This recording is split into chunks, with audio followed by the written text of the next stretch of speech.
Hello class 10th students, this is date 11th of June 2020, class 10th science chemical reactions and equations। इस chapter का 5 lecture हो चुका है। जिन्होंने पहला 5 लेक्चर नहीं देखा उन लोग देख ले, प्लेलिस्ट में जाकर के भास्कर क्लासेस के प्लेलिस्ट में जाकर के पहले अपना पूरा लेक्चर कंप्लीट कर ले, नोट्स कंप्लीट कर ले। बाकी लेक्चर 6 के बारे में बात करते हैं, लास्ट टॉपिक है इस चैप्टर का। तो कल लेक्चर 5 में पढ़े थे रेडॉक्स रिएक्शन में आया था ऑक्सीडेशन एंड रिडक्शन, उसी में एक वर्ड आया था ऑक्सीडेशन। लेक्चर 5 में जाकर के पढ़ो दोबारा से अगर नहीं पढ़ा तो। बाकी जो लोग पढ़ रहे हैं तो effect of oxidation reaction in everyday life है ना, एवरीडे लाइफ हमारे आसपास के एवरीडे लाइफ में ऑक्सीडेशन का क्या इफेक्ट है। तो उसमें क्लास 10th में 2 टॉपिक दिया हुआ है effect of oxidation in day to day life में, है ना। पहला नंबर पर है कोरोजन। तो कोरोजन एक ऐसा वर्ड है जो कि आप लोग 7th 8th में पहले भी सुने होंगे और बुक में आपका दिया हुआ है। डे टू डे लाइफ की बात हो रही है तो आप लोग देखे भी होंगे आयरन का आर्टिकल, आयरन का बना हुआ कोई भी सामान आपके घर पे होगा तो अगर वो एक्सपोज्ड होगा एटमॉस्फेयर पे, मॉइस्चर पे, वाटर के साथ या ऑक्सीजन मतलब एटमॉस्फेयर में, या फिर उसमें कोई एसिड वगैरह का इफेक्ट होगा तो आप देखते होंगे कि शाइनी बिल्कुल चमकता हुआ भी अगर आपके पास आयरन का आर्टिकल होगा तो उस पर ब्राउन कलर का, रेडिश ब्राउनिश तरह का उसमें अगल बगल रस्ट, जंग लग जाता है। जंग लग जाता है, आप लोग बोलते हैं जंग लग जाता है ना। वो जो जंग लगने की बात है that is rusting of iron, and rusting of iron is corrosion. उसी को हम लोग कोरोजन कहते हैं, ठीक है। ये जो जंग लगने वाली बात है ये डे टू डे लाइफ में आयरन पर ज्यादा दिखता है, बट सिल्वर का आर्टिकल्स हो गया या फिर कॉपर हो गया, सिल्वर के ऊपर ब्लैक कलर का कोटिंग लग जाता है। कॉपर वगैरह को जब हम लोग एक्सपोज करके रखेंगे एटमॉस्फेयर के साथ उसमें ग्रीन कलर का कोटिंग बैठ जाता है। ये सब जो है इन्हीं सब को हम लोग कहते हैं कोरोजन। कोरोजन का क्या डेफिनेशन है, पहले डेफिनेशन लिख लेंगे। पहले डेफिनेशन लिखो, when a metal is attacked by a substance around it, when a metal is attacked. अब अटैक का मतलब केमिस्ट्री पर है तो केमिकल रिएक्शन, अटैक का मतलब हमला करना नहीं है। When a metal is attacked by a substance around it such as moisture, acids, etc., it is said to corrode and the chemical process is called corrosion, and the chemical process is called corrosion. For example, shiny iron articles gets coated with a reddish brown powdered type substance, इसी को rust कहते हैं, और rusting of iron is a type of corrosion. Black coating on silver, green coating on copper, ये जम जाता है, दिखता है नेकेड आई से, यही सब है कोरोजन। और कोरोजन ऑन मेटल्स है तो इसमें आपके एनसीईआरटी बुक में एक बात दिया हुआ तो हम लोग को भी सिलेबस फॉलो करना है। आपका केमिस्ट्री का जो चैप्टर 3 है उस चैप्टर का नाम ही मेटल्स एंड नॉन मेटल्स है, मेटल्स एंड नॉन मेटल। तो मेटल का ही खास ये होता है कोरोजन मेटल्स में। तो बुक में आपका लिखा हुआ कि कोरोजन के बारे में और भी बातें पढ़ेंगे हम लोग, बट चैप्टर 3 में। अभी सिर्फ डेफिनेशन है, अभी इसको सिर्फ effect of oxidation in day to day life के हिसाब से थोड़ा सा दिया हुआ है। डेफिनेशन फिर से लिख लेंगे, when a metal is attacked by a substance around it such as moisture, acids etcetera, it is said to corrode and the process is called corrosion. For example, shiny articles gets coated with a reddish brown powder, black coating on silver, green coating on copper. तो corrosion की वजह से क्या होता है, corrosion causes damage to car bodies, bridges, iron railings, ships etc.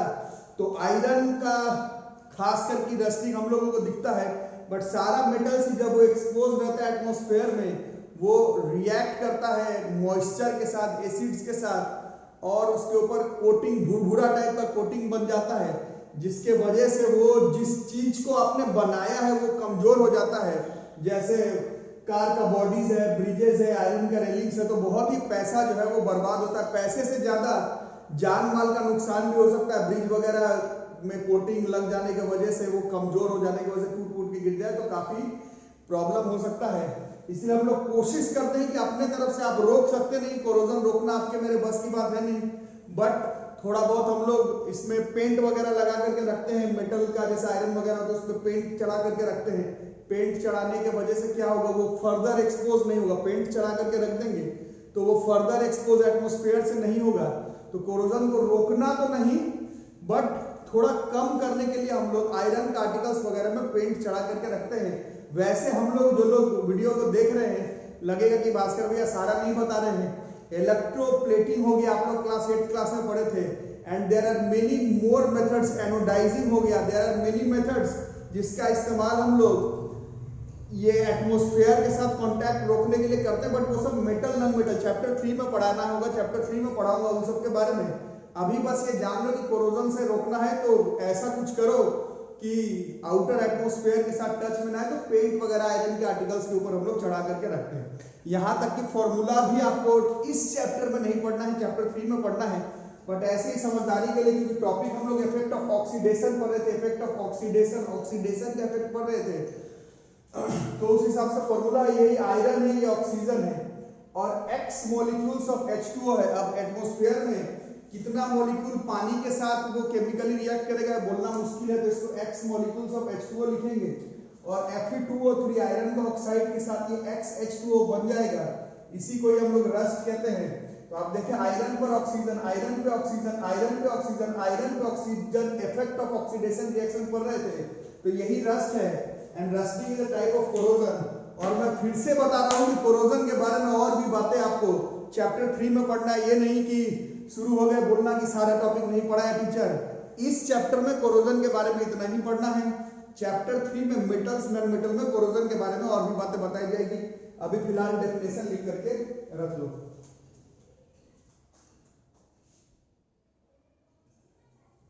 तो second number का जो इफेक्ट है oxidation reaction in everyday life का, वो है आपका रेंसिडिटी, है ना। पहला नंबर कोरोजन, दूसरे नंबर पर रेंसिडिटी। इन सबका केमिकल फॉर्मूलाज वगैरह नहीं जानना है क्लास 10th में, तो ये आप लोग देखे होंगे खाना जो आप लोग खाते हैं, खाना में मौजूद जो ऑयल है और फैट है, आप देखते होंगे कि उसको आप रेगुलर यूज के लिए नहीं रख सकते, उसको थोड़े देर के बाद या फिर रात भर अगर रख दोगे तो आप उसका स्मेल जो है और टेस्ट जो है उसका सड़ जाता है, स्मेल बदबूदार हो जाता है। वो जो प्रोसेस है उस प्रोसेस को ही हम लोग रेंसिडिटी कहते हैं। डेफिनेशन लिख लेंगे, फॉर्मूला 10th क्लास में नहीं है, क्लास 12th में जब आप लोग आएंगे तो इन सबका केमिकल प्रोसेस इन्वॉल्व भी पढ़ना है बायोकेमिस्ट्री में। अभी फिलहाल व्हेन लिखो, when fats and oils present in food are oxidized, भोजन में मौजूद फैट और ऑयल जब एटमॉस्फेयर में मौजूद ऑक्सीजन के साथ केमिकली रिएक्ट होकर ऑक्सीडाइज हो जाता है, तो उसका टेस्ट और स्मेल जो है वो सड़ सा जाता है, बदबूदार हो जाता है, खाने लायक नहीं रह जाता है। When fats and oils present in food are oxidized, their smell and taste changes, and it is said to be rancid, and the process is called rancidity. इन सब का chemical formula involve class 10th में नहीं पढ़ना है, but हम लोगों को किस पे पढ़ना था, ये इफेक्ट ऑफ ऑक्सीडेशन। तो ये है इफेक्ट ऑफ ऑक्सीडेशन, क्योंकि खाने में मौजूद ऑयल जो है, फैट है, वो ऑक्सीडाइज हो जाता है, तभी जो है उसका टेस्ट खराब हो जाता है, स्मेल खराब हो जाता है। इसलिए टॉपिक के हिसाब से देखोगे तो ये effect of oxidation reaction in day to day life में आता है ना। अब हम लोग क्या करते हैं, घर पर मेथड्स का कुछ इस्तेमाल करते हैं। रेंसिडिटी को खत्म करना तो अपने बस की बात नहीं है, बट उसके रेट को थोड़ा कम करने का अपने तरफ से ट्राई जरूर करते हैं। उसी में बहुत सारा है, जैसे कि हम लोग keeping food in air tight containers, जहां पर लगे कि ये भोजन मम्मी आपकी, जब उनको मालूम रहता है कि आप तो नहीं उतना भाग लेते होंगे इन सब चीजों में, बट मम्मी को मालूम होता होगा कि कौन सा भोजन है जिसको कि एयर टाइट कंटेनर में अगर रखते हैं तो वो सड़ने से ज्यादा देरी तक बच सकता है। तो keeping food in air tight container एक तरीका है जिससे कि हम लोग कोशिश करते हैं रेंसिडिटी के इफेक्ट को कम करने के लिए। कुछ antioxidants are added to food containing oil and fats. Oxygen का उल्टा, ऑक्सीजन का उल्टा, ऑक्सीजन का उल्टा, ऑक्सीजन के इफेक्ट के उल्टा शो करने वाला क्लास 7 में आप लोग पढ़े थे, नाइट्रोजन है। नाइट्रोजन गैस का मोटा मोटी प्रॉपर्टी ऑक्सीजन का उल्टा होता है, तो अगर ऑक्सीजन के साथ रिएक्ट करके अगर खाने का खराब हो जाने का चांस है, तो नाइट्रोजन एंटीऑक्सीडेंट्स के साथ थोड़ा सा इफेक्ट ऑफ रेंसिडिटी कम होने का भी चांसेस है। बहुत तरह के एंटीऑक्सीडेंट्स होते हैं, दो का एग्जांपल लिख दिया मैंने, BHA और BHT। इन सबका फुल फॉर्म पहले पूछा जाता था सीनियर क्लासेस में। आपकी क्लासेस में तो रूल यही है कि केमिस्ट्री और बायोलॉजी में जो चीज एनसीईआरटी बुक में नहीं दिया हुआ वो आपको एग्जाम में लिखने का जरूरत नहीं है, बट नोट्स कॉपी में लिख करके रखेंगे butylated hydroxy anisole, butylated hydroxytoluene, BHA, BHT. These are types of antioxidants. These are types of antioxidants which are added to food containing oils and fat or keeping food in airtight containers. और जो chips वगैरह जो आप खाते हैं, है ना, तो चिप्स वगैरह को जैसे ही पैकेट खोलकर फटाफट खा लेना होता है, वो पैकेट खोल करके आप ज्यादा देरी तक यूज भी नहीं कर सकते, है ना, क्योंकि उसमें बहुत ही ज्यादा मात्रा में ऑयल एंड फैट्स रहता है, वो फट से ऑक्सीडाइज हो जाएगा, खराब हो जाएगा। इसलिए जो मैन्युफैक्चरर्स होते हैं, गैसेस सच एज नाइट्रोजन और flushed in bags of chips, जो दुकान मतलब जो मैन्युफैक्चरर है उस चिप्स का प्रोडक्शन करती है, वो पैकेट के अंदर गैसेस सच एज नाइट्रोजन को फ्लश किया हुआ रहता है, जो कि उसको खराब होने से बचाता है। पैकेट खोले उसके बाद आपको चिप्स कुरकुरे ये सब जल्दी खा लेना है, नहीं तो ये आप फटाफट जो है वो एयर के साथ कांटेक्ट होकर ऑक्सीडाइज होकर के रेंसिड हो जाता है। और थोड़ा ठंडा में भी यूजिंग रेफ्रिजरेंट्स, कुछ ठंडा भी करने का फ्रीज वगैरह में भी लगता है कि रख करके रेट ऑफ रेंसिडिटी को कम करने का हम लोग ट्राई करते हैं। केमिकल रिएक्शंस इन्वॉल्व तो नहीं पढ़ना है, but effect of oxidation reaction in everyday life में हम लोगों को रेंसिडिटी और methods to reduce the rate of rancidity, इसके बारे में थोड़ा थोड़ा पढ़ना है। इसको लिख करके रख लो।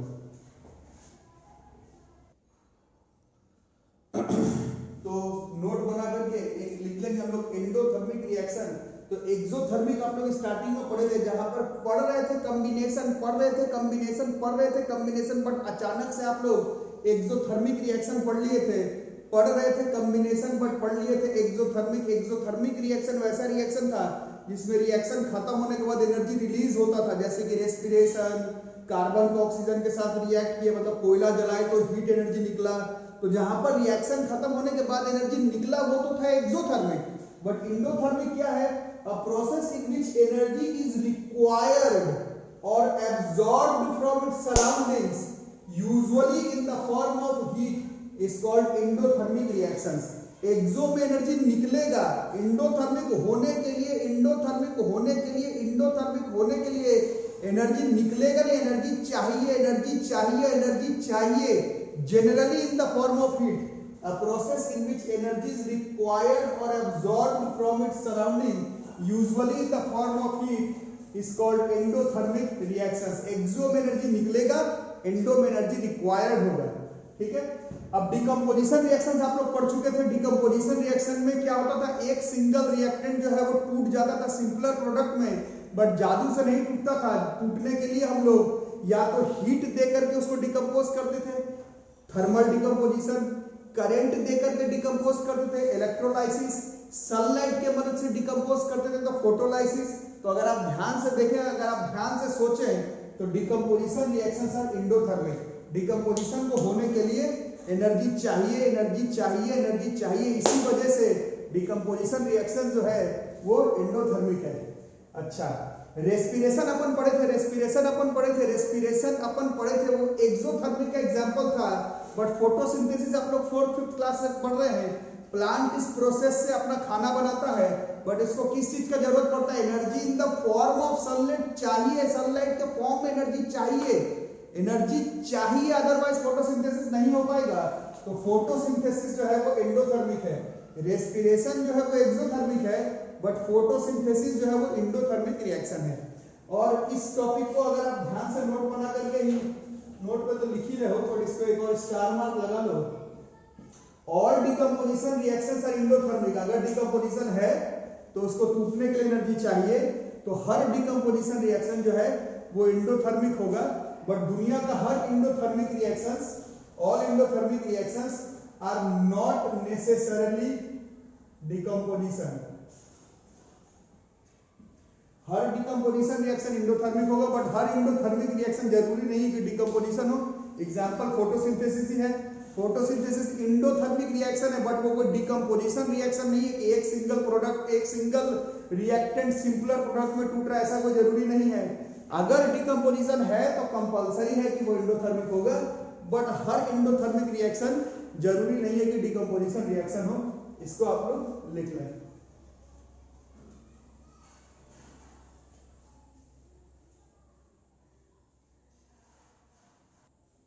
और नोट को भी कंटिन्यू करते हुए इसको देख लेंगे।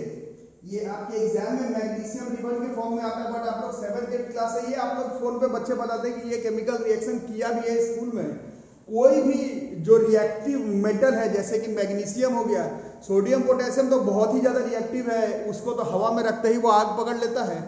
But reactive metals like magnesium, aluminium, इसको किसी भी तरह का केमिकल प्रोसेस करने से पहले उसको क्लीन करना पड़ता है सैंड पेपर से, because being a reactive metal it reacts with gases present in air to form a protective layer of basic carbonate, है ना। तो carbon, oxygen, carbon dioxide, oxygen, इन सब के साथ ये जो रिएक्टिव मेटल है वो रिएक्ट कर जाता है एयर में ही, और इसके ऊपर एक प्रोटेक्टिव लेयर बन जाता है बेसिक कार्बोनेट का, जिसको कि पहले हम लोगों को रब करना पड़ता है सैंड पेपर से। क्वेश्चन तो मैग्नीशियम रिबन का है, बट मैग्नीशियम, एल्यूमिनियम, जिंक, इस तरह का जो भी मेटल है इन सबको केमिकल रिएक्शन पर टेक पार्ट करवाने से पहले थोड़ा रब करना पड़ता है, क्योंकि ये सब रिएक्टिव मेटल है, ये एटमॉस्फेयर एयर में मौजूद गैसेस के साथ रिएक्ट करके एक प्रोटेक्टिव लेयर बना लेता है, जिसके वजह से जिस केमिकल रिएक्शन में इसको तुम करने का ट्राई करोगे वो ठीक से हो नहीं पाएगा। इसी वजह से उस बेसिक प्रोटेक्टिव लेयर को हटाने के लिए हम लोग मेटल सच एज मैग्नीशियम को क्लीन करते हैं पहले सैंड पेपर से, उसके बाद ही हम लोग रिएक्शन में टेक पार्ट करते हैं। ठीक है, तो इसको लिख लेना। तो बच्चों आप लोगों का ये जो चैप्टर है साइंस का दूसरा chapter chemical reactions and equations वो खत्म हो गया। साइंस का एक चैप्टर इलेक्ट्रिसिटी खत्म हो गया, दूसरा chapter chemical reactions and equations खत्म हो गया। मैथ्स का 2 चैप्टर जो है वो रियल नंबर और पॉलिनोमियल 2 चैप्टर खत्म हो गया है। 1-1.5 महीने से ऊपर क्लास चल रहा है बच्चों। तो अगर जो लोग मेरे साथ जुड़े हुए हैं आप लोग ट्राई करेंगे, अभी भी ट्राई ही करने के लिए मैं बोल रहा हूँ कि आप लोग अपना अपना जो एडमिशन चार्ज है उसको पे कर दें फर्स्ट मंथ का, है ना, क्योंकि अभी क्लास आप लोगों का ऑनलाइन ही चल रहा है। तो आप लोग ट्राई करेंगे कि पेमेंट ऑनलाइन कर दें, है ना। फिर नहीं तो फिर मेरे को चैनल को थोड़ा सा क्लोज्ड फॉर्मेट में ले जाना पड़ेगा बच्चों, जो मैं चाहता नहीं हूँ। हम लोग चाह रहे हैं कि क्लास जो है वो वाइडर फील्ड पे चलते रहे, है ना। तो आप लोग फर्स्ट मंथ का गार्जियन को भी बोलेंगे फर्स्ट मंथ का जो पेमेंट है इस नंबर पर 8083562235 इस पे गूगल पे या फिर फोन पे कर दे, ₹600 ओनली क्लास 10th का, है ना। बहुत से बच्चों ने दे दिया है और बहुत से बच्चों ने नहीं दिया है। तो जो लोग मेरे साथ जुड़े हुए हैं ट्राई करेंगे कि अपना जो पेमेंट है वो कर दें। क्लास ऐसे ही रेगुलर चलते रहेगा और हम लोगों का सिलेबस बहुत जल्दी कंप्लीट भी हो जाएगा। अब कमेंट सेक्शन में बताओ कि अब नेक्स्ट चैप्टर कौन सा पढ़ना है, क्योंकि कल से ही हम लोग का नेक्स्ट चैप्टर स्टार्ट हो जाएगा। आज कमेंट कर दो तो देखते हैं कि कल कौन सा चैप्टर स्टार्ट करना है। ठीक है, थैंक यू।